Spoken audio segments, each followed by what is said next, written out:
You are now listening to the Insight Fantasy Sports Podcast.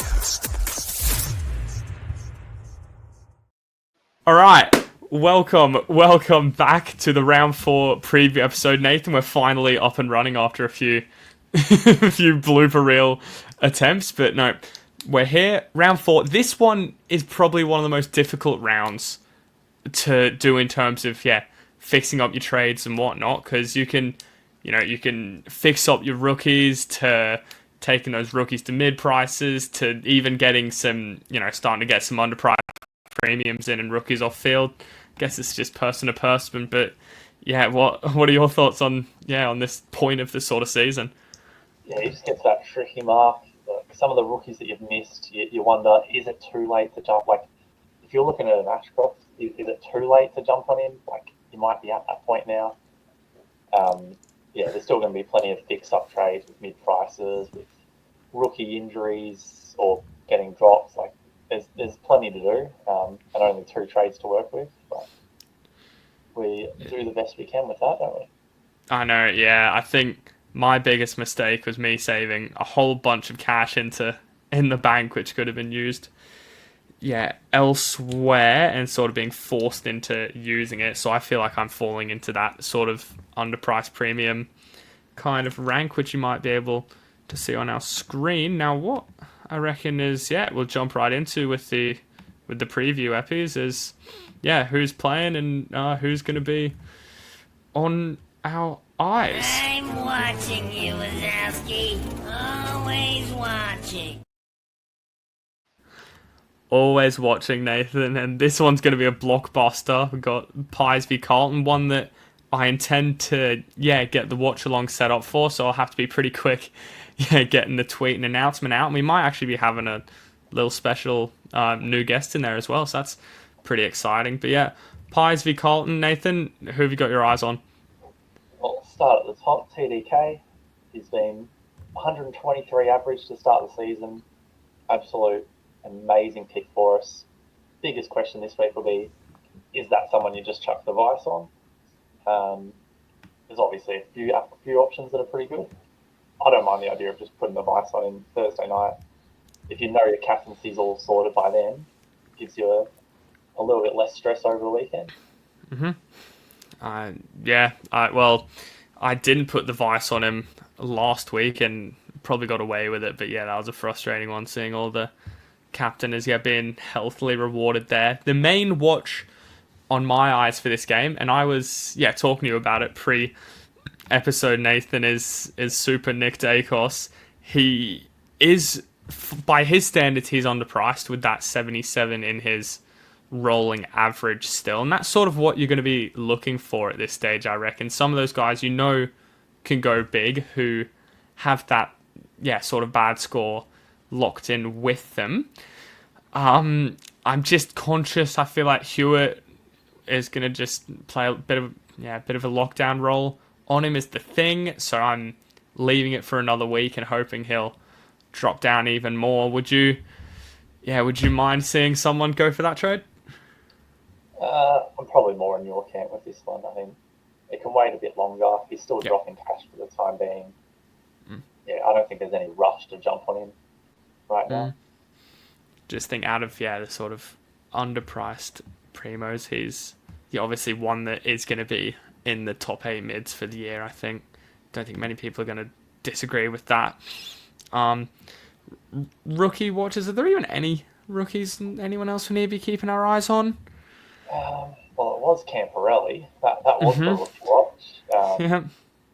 But obviously, we've been done a bit dirty with that. Even Carlton made three ins this week, and he's not one of them. Quite a different debut.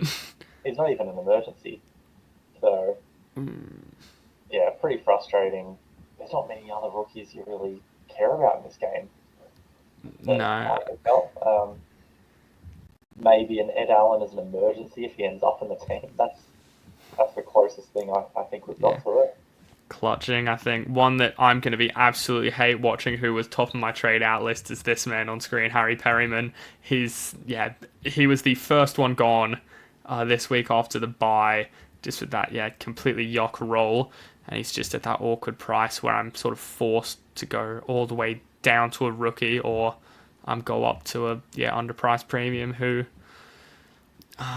just with the extra cash I had lying around.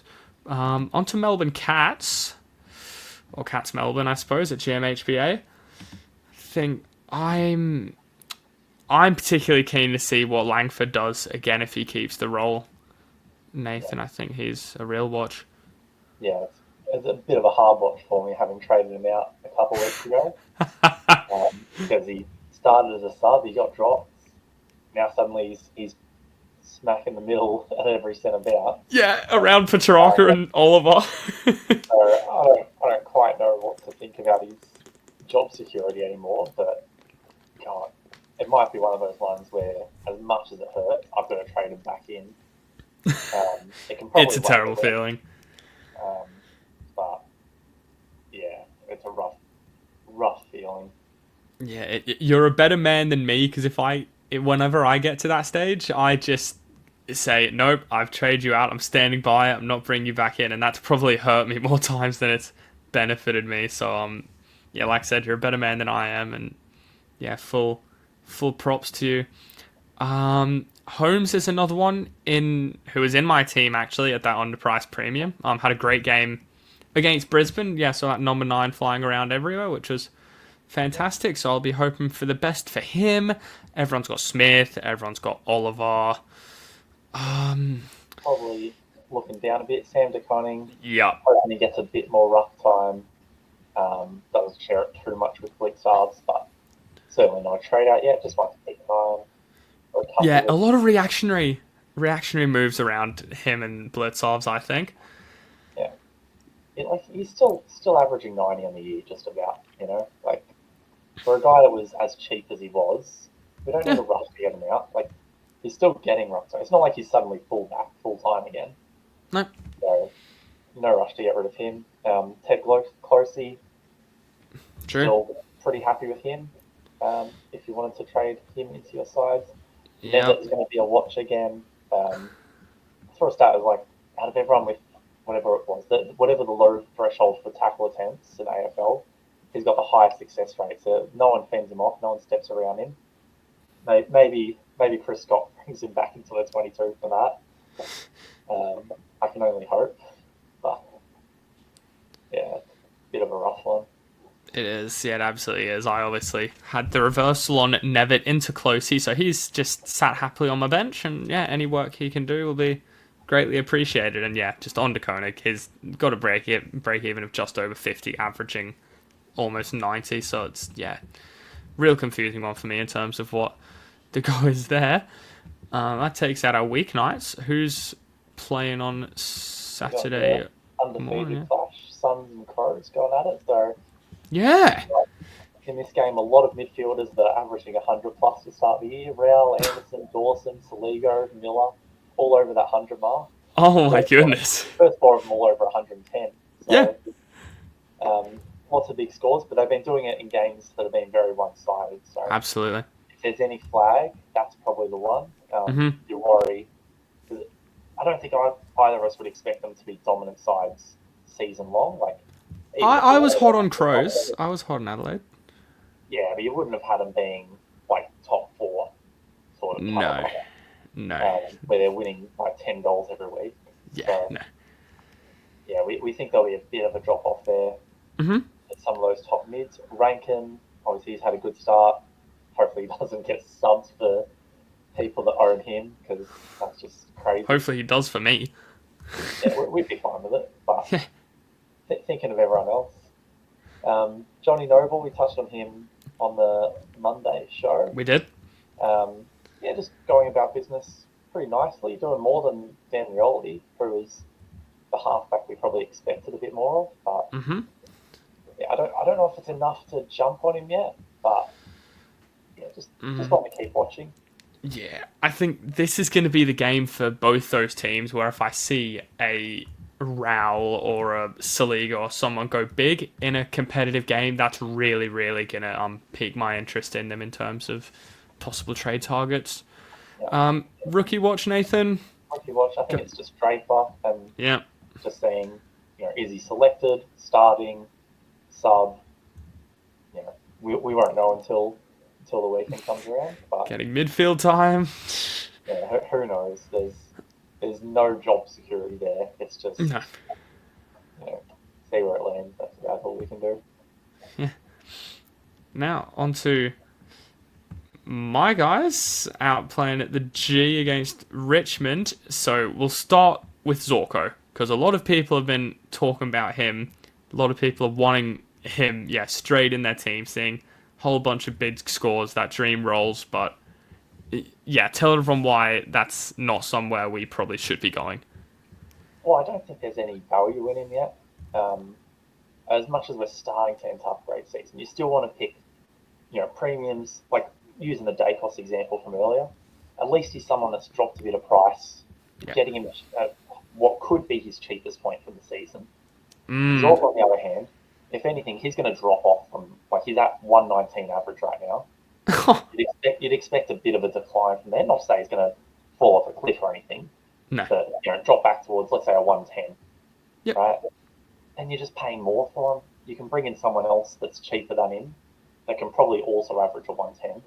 Yep. Or you bring in another mid-pricer or another rookie that's going to make you $500,000 so that then you can have someone like a Zorko alongside a Sinclair, alongside a Whitfield, whoever else you want in your back line, and you don't have to worry about money. Mm-hmm. Yeah, fantastic. I think another one we're watching that, you mentioned earlier, who we don't know how much meat is left on the bone on him, is my man Will Ashcroft. Had a massive game, albeit against West Coast again.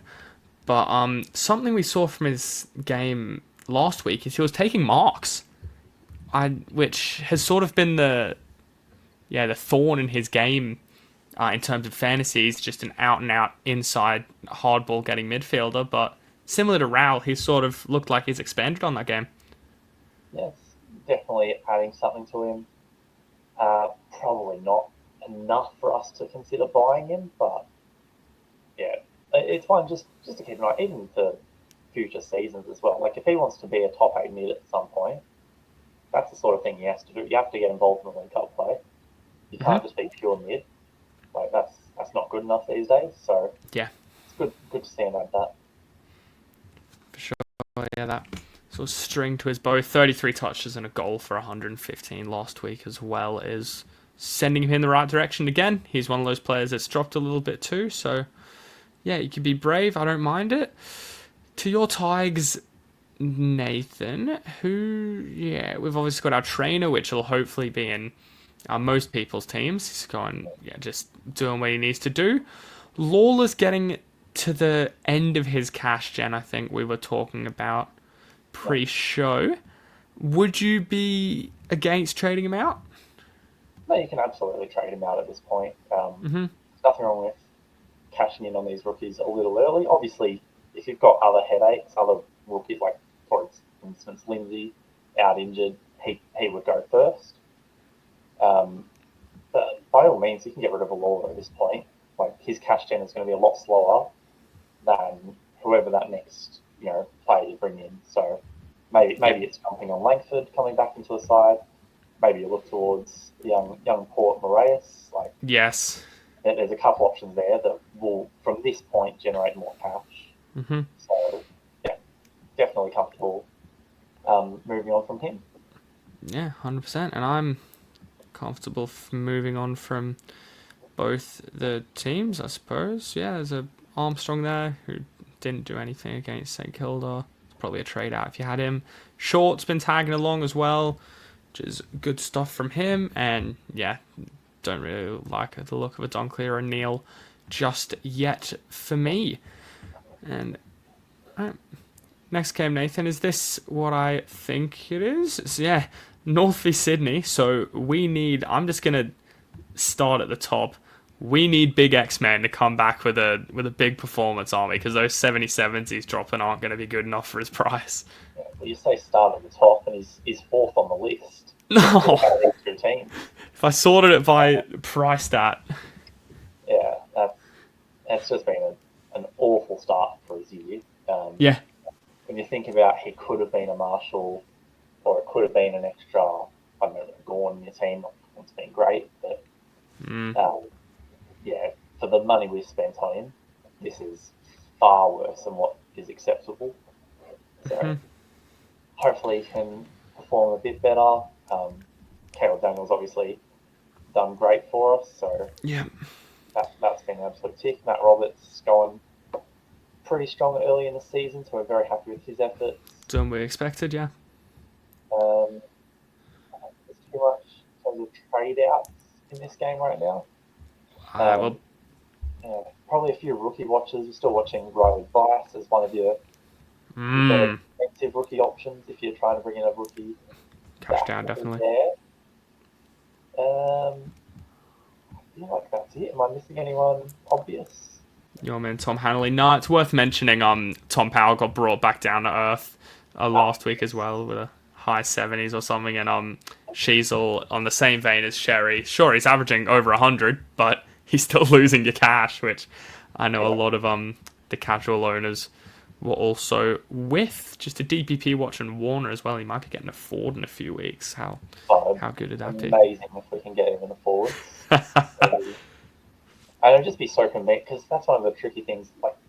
Like for us right now with a Horn Francis, where we're really frustrated, but there's not a lot you can trade into. Like it almost feels like it's ranking or nothing. It is. Well, suddenly, if Warner gets forward status, you move him into your forward line, and you bring in maybe then you go on Horn Francis to Dacos in a couple of weeks' time, and that'd feel a lot better than moving sideways to Rankin, who we missed at the start of the year, right? So yeah. That would be great. We'll see if he gets it. I think he's just a fraction behind right now. Needs a bit more forward time the next couple of weeks, but it's close. Yeah, keep getting up there, Chad. And yeah, takes us over to Sunday. Giants v West Coast. I'll start with, on the same vein of underpriced premiums, Tom Green.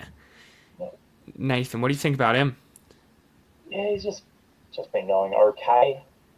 Like nothing special right now for a player that we know can score. So maybe similar to that Dacos vein.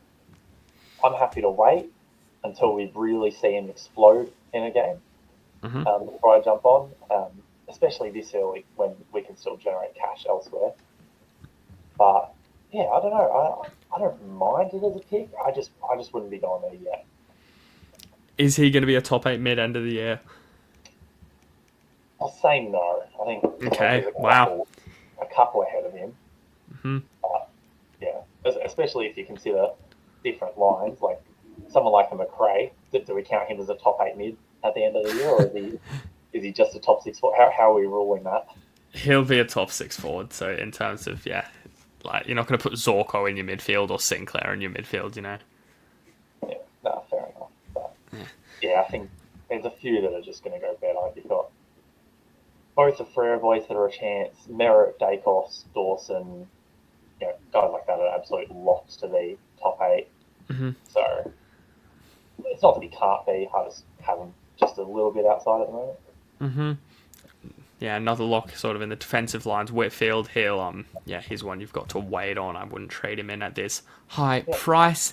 Now, Finn Callahan, Nathan, he was in a similar frame of mind as Perryman for me coming into the week, but I've decided to hang on to him for the time being, just because his one bad game came in that horrible wind and rubbish. He's gone fine in the other 2 games where it was just, standard games. 96 break even. Do you see that being beyond him? No, he's capable of hitting that against West Coast as well at home. Yeah. This is, if anything, the sort of game where he can just decide, all right, I'm going to, set the standard again. Put out a 120, 130.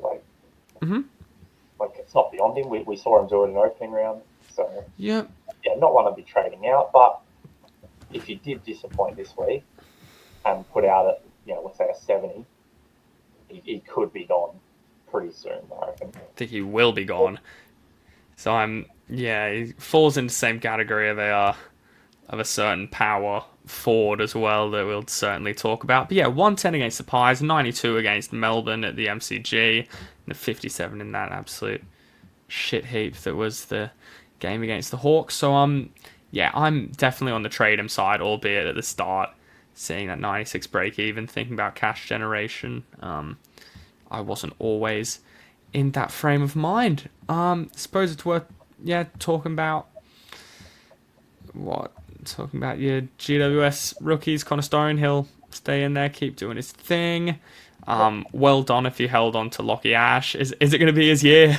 Yeah, well, because the concerns around him was, can he score big with Whitfield there? And then you look at the Saints, like they've got two halfbacks that can go 100 plus. Like it's not that unrealistic to see two halfbacks get a lot of the ball, especially these days. Like they just demand it.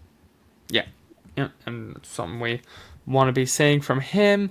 Not a lot else sort of West Coast. I'm not liking owning West Coast players because a lot of people would be talking about marriage, but I'm not liking owning West Coast players just because they're West Coast. It's like your Richmond players as well, that you just know they're not going to be dominating games, and obviously, just as a result of that, not going to be getting big points either. And in terms of marriage, I'll keep on to him because everyone's seeing these kick outs, this new role.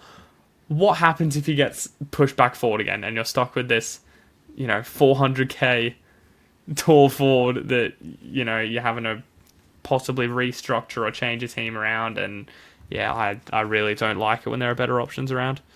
Yeah, exactly. And it's not like he's suddenly gone to fullback and taken all these kick-ins and then winning games because of it, right? Mm-hmm. Like, if they're still losing, right, they lost to Freo pretty comfortably on the weekend.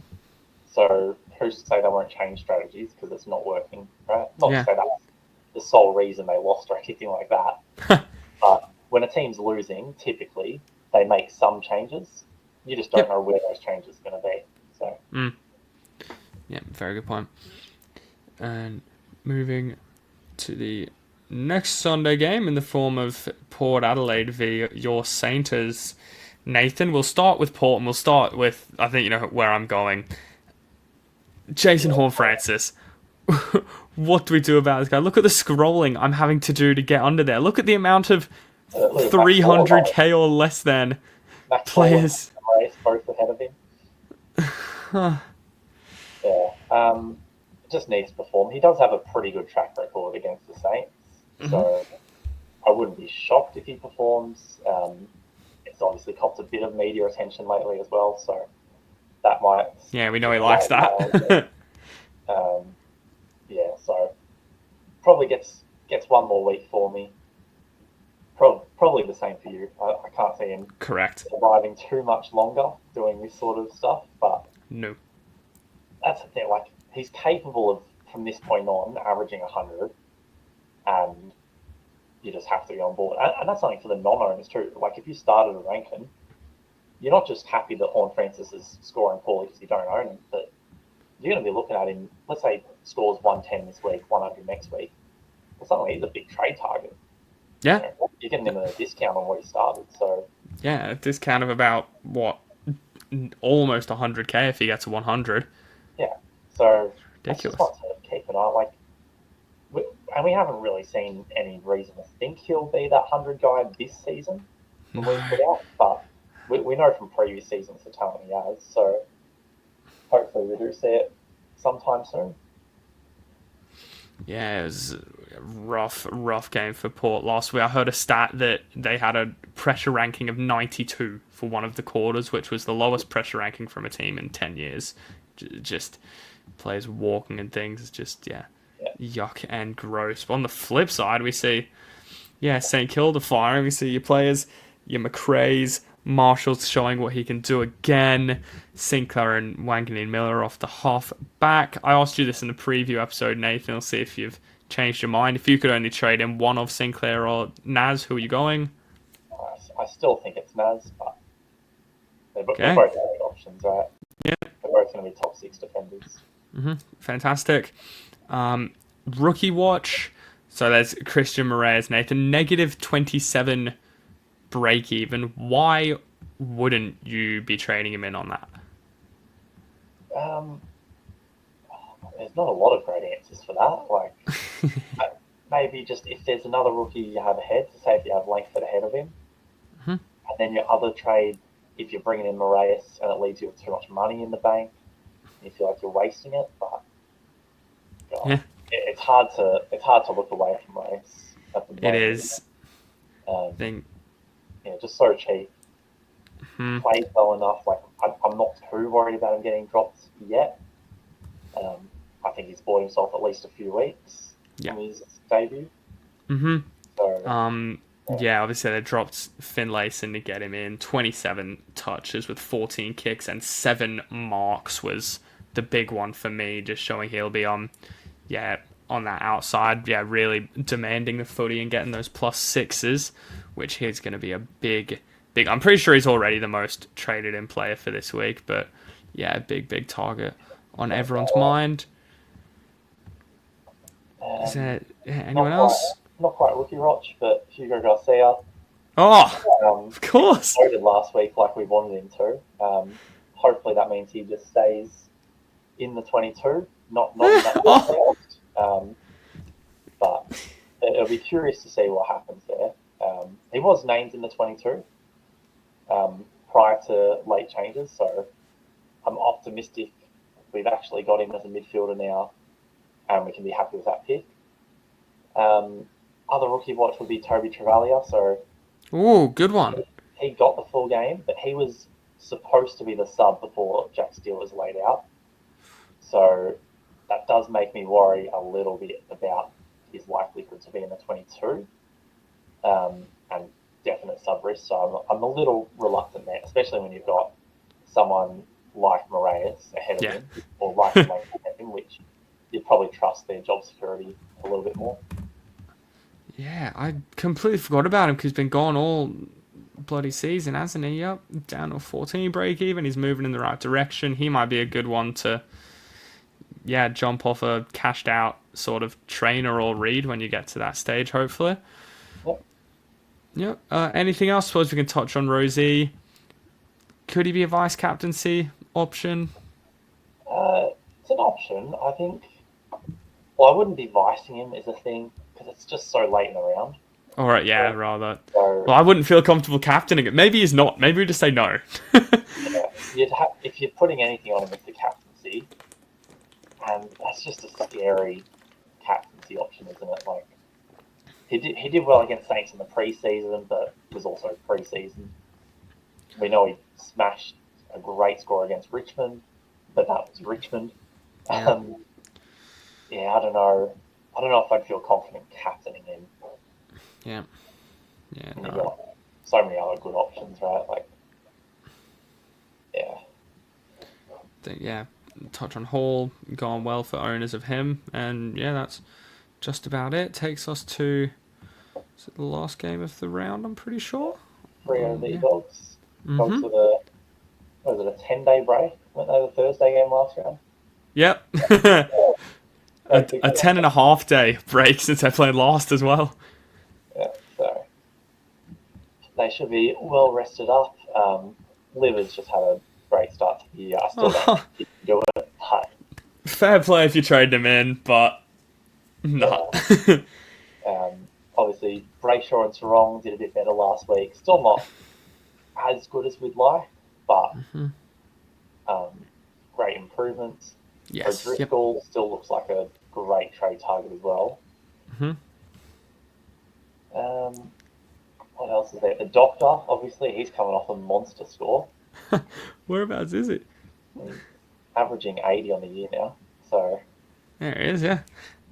Yeah, just tearing it up. Probably a big trade target, honestly, for how low his break-even must be.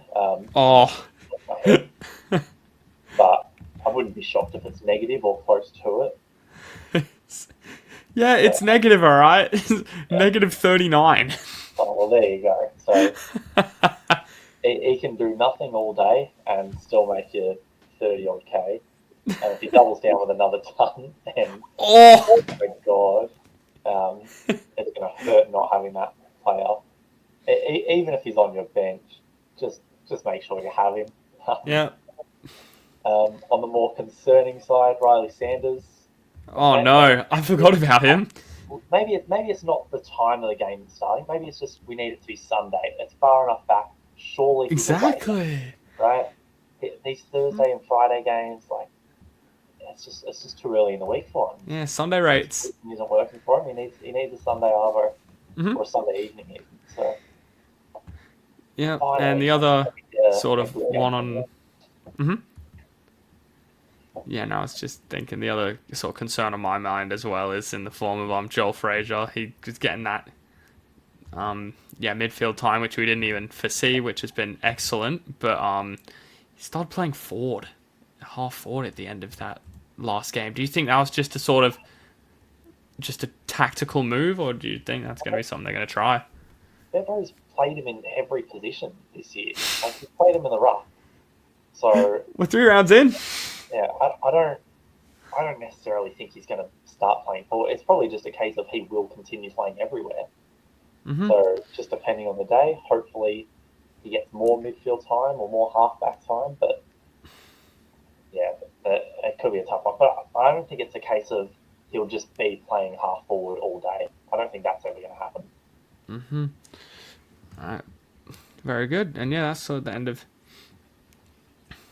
of the sort of game previews, I suppose.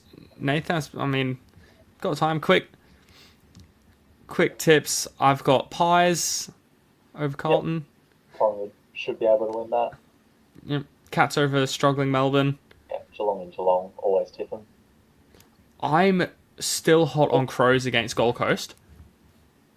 Yeah, I'm more on Adelaide. I think if it was in Adelaide, it would be an easy tip for me. Up in Gold Coast, it's a bit tougher, but I'm probably with you on Adelaide. Great. Brisbane on Richmond. It's Richmond and it's Brisbane. Obviously, Richmond win that.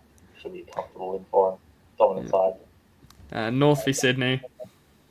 I don't mind North in this one, honestly. Whoa! They haven't looked too bad. They usually go okay against Sydney anyway. And Sydney haven't looked great. Like, they've not looked bad, but they're just going okay at the moment. I could see North beating them. Yep, I think I'd feel more inclined to go with North if Sydney lost that last game before their bye, but I think they've just got the ball rolling and they're going to keep it moving against probably a bottom 4 team. So yeah, Sydney for me.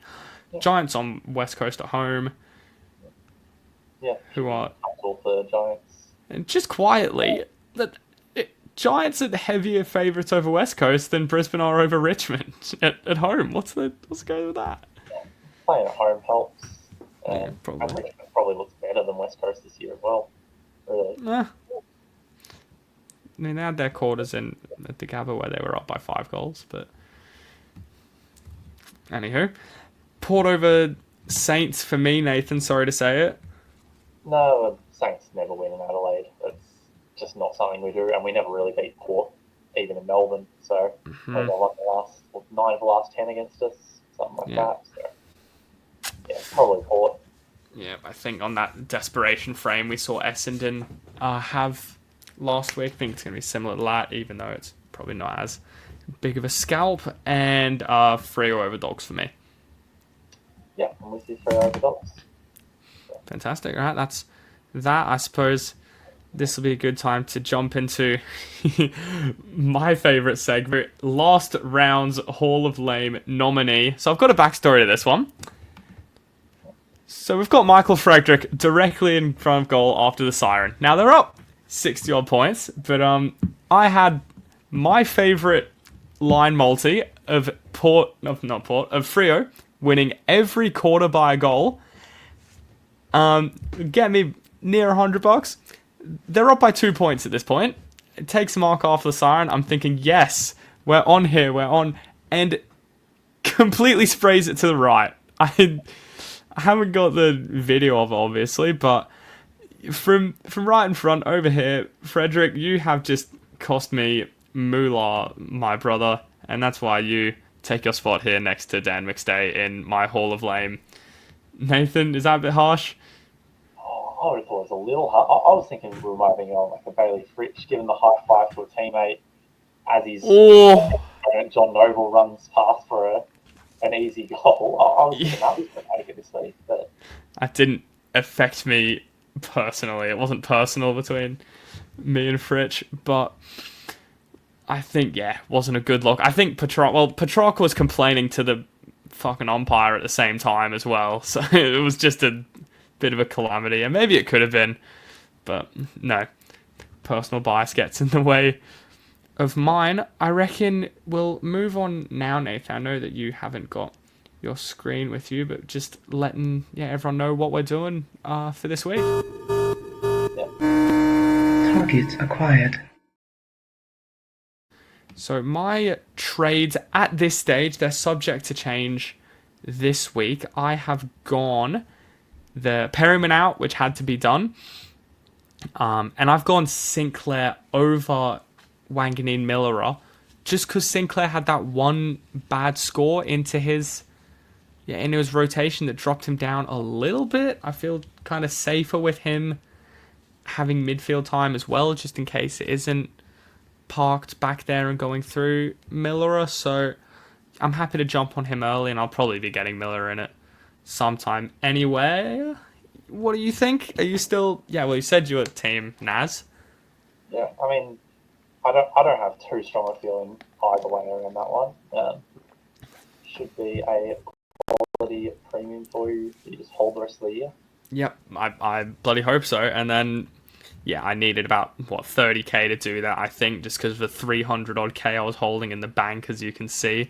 So I've just made the switch of an injured Lindsay. We don't know how long he's out. They said it was just 1 week, but I can see those kind of ones turning into 2, and you might as well have someone who's generating you cash for that week, rather than holding on to a rookie who's not even playing. And I've gone with the ultimate cash generator in the form of Christian Moraes, just to take a spot on field for me, which is an interesting one. Nathan, who would you see taking that M8 spot? Because I've got a few options sitting there. Don't forget my man Murphy Reed on the bottom as well.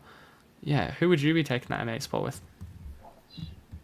I mean, Moraes might be the player for that. Maybe the only other thought would be if you can get Ted Closey into that spot. Would you be able to do that?